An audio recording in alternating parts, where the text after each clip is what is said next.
Hola, en esta ocasión vamos a ver el tema de la creación de Adán y Eva. Es el segundo relato de la creación. Está descrito en el libro del Génesis en el capítulo 2. Es un relato un poco extenso, del cual iremos tomando las partes más importantes. Aquí encontrarás el relato completo en la descripción de este video. Antes de empezar el tema, debo aclarar que en este relato, la Biblia no se propone iniciar una discusión acerca de lo que pasó en la prehistoria de la humanidad, si el género humano desciende de una sola pareja o varias. Eso queda a la ciencia investigar. Y si una sola pareja pecó o fueron varias, es algo que en realidad no tiene importancia. San Pablo lo explica en la carta a los Romanos. Si bien reinó la muerte por culpa de uno solo, con mucha más razón, gracias a uno solo, Jesucristo, todos aquellos que aprovechan el derroche de la gracia y el don de la justicia reinarán en la vida. Pues si es verdad que una sola transgresión acarreó sentencia de muerte para todos, asimismo la absolución merecida por uno solo procuró perdón y vida para todos. Con respecto a la realidad del pecado original, la Iglesia enseña lo siguiente en el Catecismo de la Iglesia Católica, que es un compendio de toda la doctrina católica. El relato de la caída utiliza un lenguaje hecho de imágenes, pero afirma un acontecimiento primordial, un hecho que tuvo lugar al principio de la historia del hombre.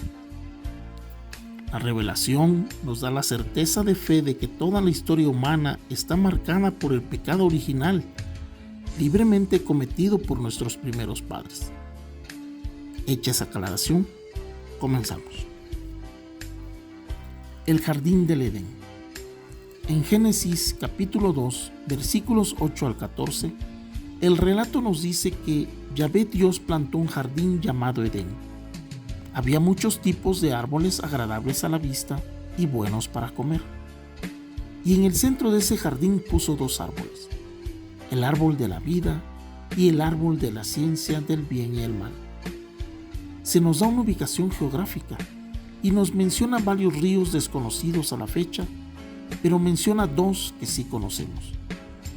El Edén habría estado situado entre los ríos Tigris y Éufrates, en el Oriente Medio, en lo que actualmente vendría siendo Irak.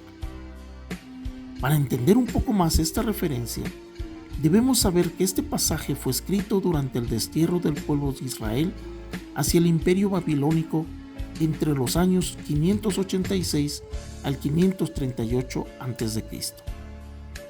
Seguramente el geógrafo conoció la riqueza forestal de la región y la belleza de los famosos jardines de Babilonia, ubicados precisamente en esos lugares y catalogados como una de las 7 maravillas del mundo antiguo.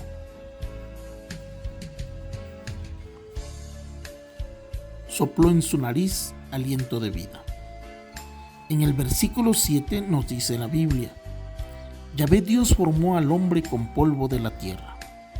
Sopló en su nariz un aliento de vida y el hombre tuvo aliento y vida. El aliento en el Antiguo Testamento representa el Espíritu. En este caso, el Espíritu de Dios, que a partir de ese momento habita en el ser humano. Debemos notar que Dios no hizo lo mismo con ningún animal. A todos los animales Dios simplemente los crea, pero solo al ser humano le infunde su aliento de vida. Refleja de esta manera un trato preferente hacia el ser humano y una categoría especial, pues es el único ser que lleva en sí el Espíritu de Dios. El trabajo. Dice el versículo 15: Yahvé Dios tomó al hombre y lo puso en el jardín del Edén para que lo cultivara y lo cuidara. Este versículo tiene un punto muy interesante. Es la primera vez que se menciona en las Sagradas Escrituras el tema del trabajo. Ojo, hay gente que cree que antes del pecado el ser humano no tenía que trabajar, sino que el trabajo vino como consecuencia del pecado. Incluso hay una canción de hace tiempo que decía que el trabajo lo hizo Dios como castigo. No, es totalmente incorrecto. Este pasaje nos aclara esa idea. Dios pone al hombre en el Edén para que lo cultive y lo cuide. Eso nos dice que el trabajo es algo bueno, positivo, querido y planeado por Dios. Entonces, no debemos tener en nuestra mente la idea de que el trabajo es algo malo. Más tarde Jesús retoma esta idea en el Evangelio de San Juan. Mi Padre sigue trabajando y yo también trabajo. Ahí Jesús nos recuerda que Dios continúa creando.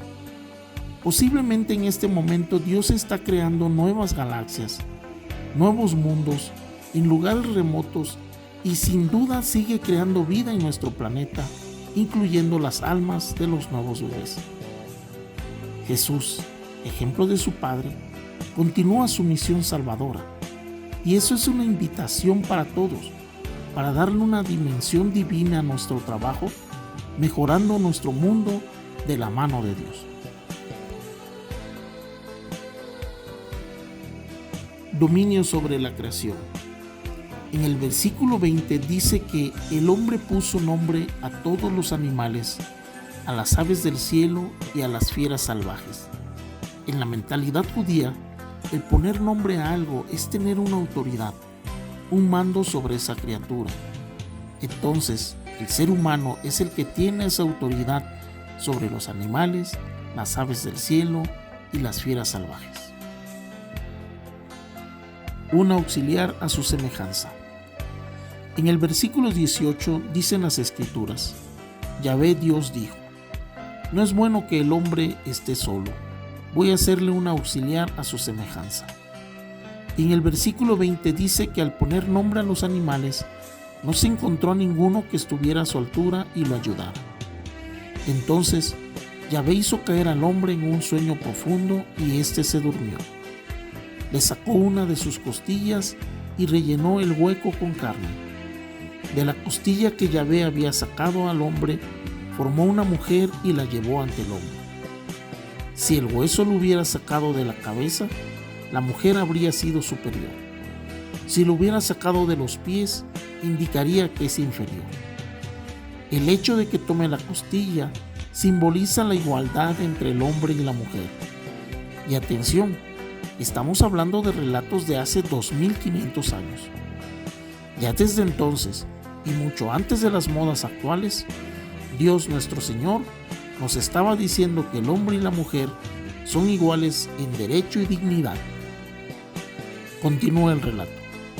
Ante eso, el hombre exclamó: Esta sí es hueso de mis huesos y carne de mi carne. Esta será llamada varona, porque del varón ha sido tomada. La unión matrimonial. El versículo 24 dice: Por eso el hombre deja a su padre y a su madre para unirse a su mujer, y pasan a ser una sola carne. Ya desde aquí se está viendo en las Sagradas Escrituras cómo el hombre y la mujer están llamados a formar una nueva pareja, una nueva familia según el plan y la visión de Dios. Este hecho es retomado por Jesús en el Evangelio según San Mateo. En este pasaje le preguntan los fariseos: ¿le está permitido a un hombre divorciarse de su mujer por cualquier motivo? Y en aquella época sí se podía, aunque solo por parte del hombre.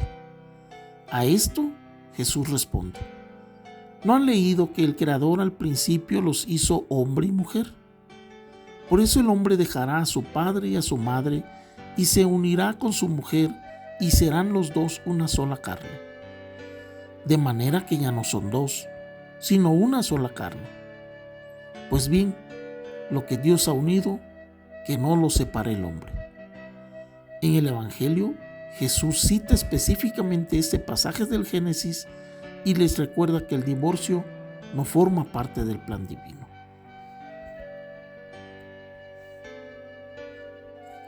El mandamiento. En el versículo 16, Dios le dio al hombre un mandamiento. Le dice: puedes comer todo lo que quieras de los árboles del jardín, pero no comerás del árbol de la ciencia del bien y el mal. El día que comas de él, ten la seguridad que morirás. No le da más datos, solo le pide tener confianza en él. aunque sí le aclara que si desobedece, morirá. ¿Una manzana?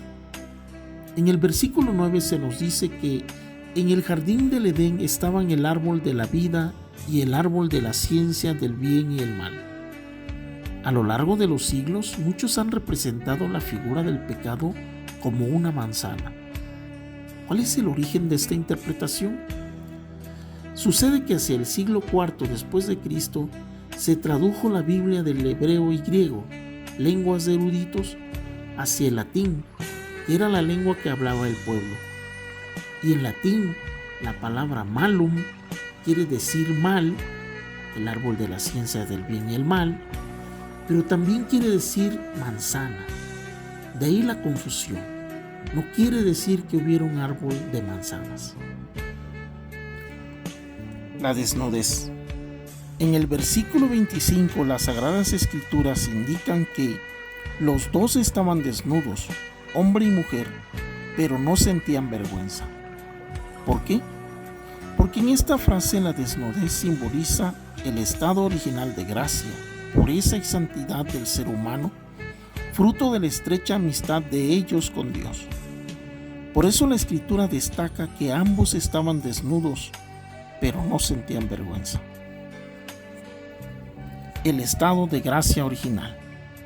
En este punto es bueno detenernos a reflexionar cómo era ese estado de gracia original. La Iglesia lo explica así en el Catecismo de la Iglesia Católica. Por la irradiación de la gracia divina, todas las dimensiones de la vida del hombre estaban fortalecidas.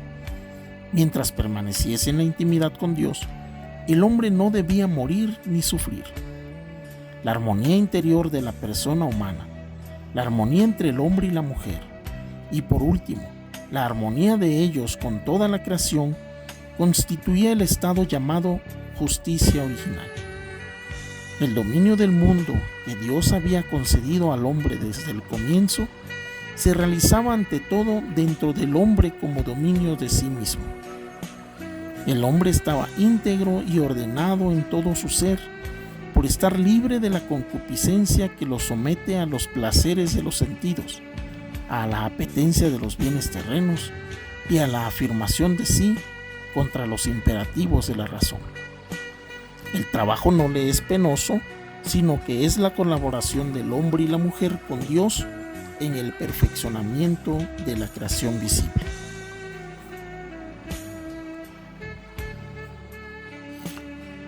Hasta aquí esta sesión. En el próximo video revisaremos cómo esta situación ideal cambió a consecuencia del pecado. Hasta entonces, que Dios te bendiga. Si te ha gustado este video, no te olvides de darle like para que le llegue a más personas. Por favor, compártelo con tus amigos, conocidos y familiares para que a más personas les llegue este mensaje de evangelización. Y suscríbete para que en automático te llegue la notificación cuando subamos un nuevo video. Muchas gracias y que Dios te bendiga.